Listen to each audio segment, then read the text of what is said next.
I started the morning looking at the components that I want to fit into this tender.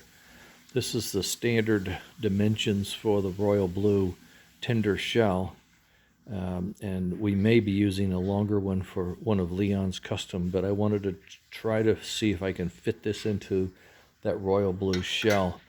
The other thing I wanted to see is if I'm going to have space for one of my favorite speakers. This is out of the Electric Railroad TMCC kits. It's a great speaker with a lot of bass, and the chuff comes out of here. It just really shakes the floor. So I went around and I gathered the buckboard dimensions, the sound system dimensions, my little interface board that Ein built for me, the speaker shapes, the existing form that we have to hold the boards, the cavity, including the height difference, 40 on the sides, 45 down the middle because of the coal stack, and then the overall dimensions for the chassis, plus of course the speaker dimensions.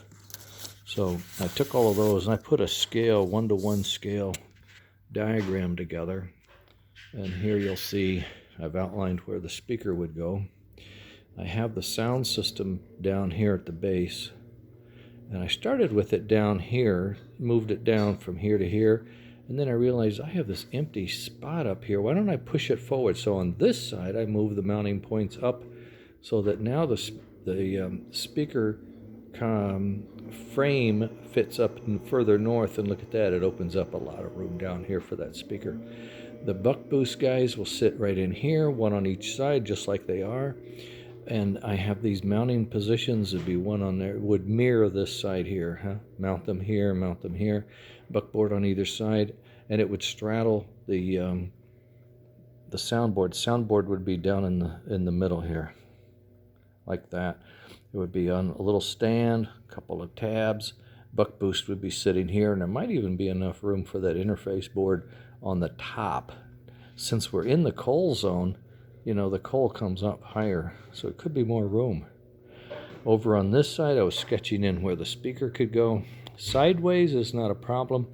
Looking down from the top, looking from the side, it gets a little messy. What happens? So I did an end view. I found that, well, if I had to, I could sink it down into the chassis. I could make a cutout.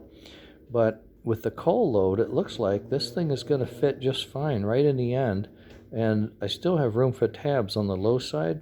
Just come in with your screwdriver on the side to tie that down. Or come up from the bottom with the screw. These would be tapped holes. You wouldn't even have to put a screw next to the speaker. So it looks like I'm going to be able to fit all this in. And I'm going to get started on the CAD stuff as soon as I get out of the shower.